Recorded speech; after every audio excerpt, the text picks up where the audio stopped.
अगर कोई मेल ये क्वेश्चन करता है कि आपका जो पार्ट है वो फीमेल के डायरेक्टली आपके गर्भाशय में इंसर्ट कर सकते हैं, कि आपका जो लिक्विड है वो डायरेक्टली आप उस गर्भाशय के अंदर ही डाल सकते हैं, तो इसका मतलब ये है कि उस मेल को, उस पुरुष को इस जो स्ट्रक्चर है फीमेल की उसके बारे में मालूम ही नहीं है।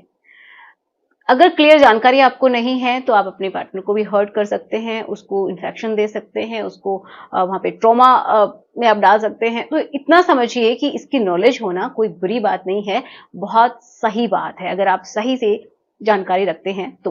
ठीक है, तो देखिए क्वेश्चन मेरे पास यही आता है कि क्या हम डायरेक्टली अपना जो पार्ट है वो गर्भाशय में इंसर्ट करवा सकते हैं क्या? तो आप खुद समझिए कि आपको नॉलेज कितनी है, फिर नहीं है ना।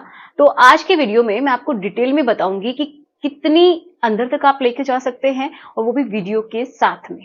ठीक है, मतलब जो डायग्राम है उसके साथ में। ओके, तो चलिए शुरुआत करते हैं आज के इस वीडियो की। सो मेरा नाम है एकता और आप देख रहे हैं बहुत ही प्यारा सा चैनल एकता यूनिक। तो चलिए समझ लेते हैं। तो मैं आपको थोड़ी सी जानकारी देती हूँ कि जो स्ट्रक्चर होती है वो क्या होती है। तो आप देखेंगे कि जो एक्सटर्नली जो पार्ट होता है उसमें भी अगर आप आगे की बात करते हैं, जो फीमेल का जो प्राइवेट हिस्सा है वहां की बात करते हैं तो 2 ओपनिंग होती है।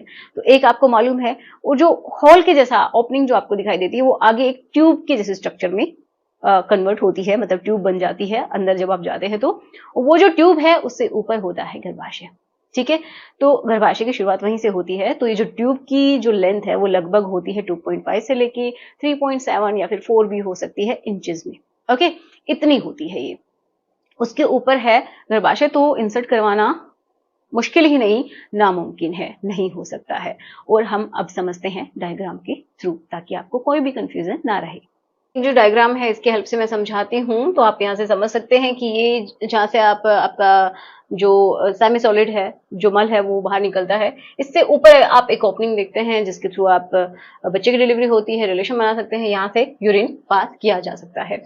ठीक है, तो ये कुछ इस तरह की स्ट्रक्चर है। अब मेन बात है यही कि ये जो है क्या आप डायरेक्टली इतना इंसर्ट कर सकते हैं कि डायरेक्टली गर्भाशय में डालें, तो ऐसा पॉसिबल नहीं है कि आप अपने लिक्विड को डायरेक्टली डाल पाएं, क्योंकि इसके स्ट्रक्चर हम अंदर से समझते हैं। तो देखिए ये सिर्फ एक ओपनिंग दिखाई दे रही है इस तरीके से, ये अंदर क्या है, एक ट्यूब की जैसी स्ट्रक्चर है। और ये जो ट्यूब है इसकी लेंथ इसकी लेंथ हो सकती है लगभग 2.5 से लेके 3.7 तक भी जा सकती है।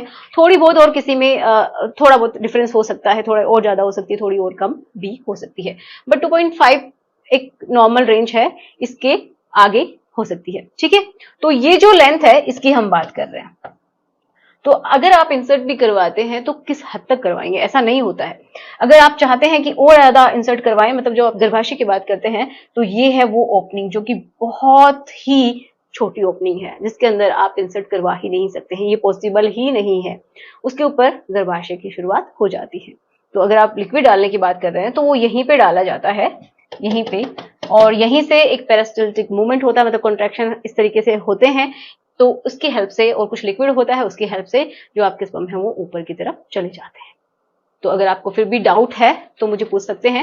लेकिन हाँ, ये ऊपर का डायग्राम है, थोड़ा इसके बारे में मैं आपको बता देती हूँ जब आप समझ रहे हैं तो अंदर जब आप देखते हैं तो ये गर्भाशय है, ये इनकी ट्यूब्स हैं, ये क्या है, ओवरीज हैं, जहां पे फीमेल के एग्स बनते हैं, ओवा बनते हैं। ओके, ये जो फिंगर की जैसे स्ट्रक्चर आपको दिखाई दे रही है, इनकी हेल्प से जब ये ओवम बनने वाले होते हैं, एक्चुअल में जब वो एग बनते हैं ना, तो ये रप्चर हो जाते हैं फूट के, और इन फिंगर्स की हेल्प से ही यहाँ पे आ जाते हैं ट्यूब्स के अंदर।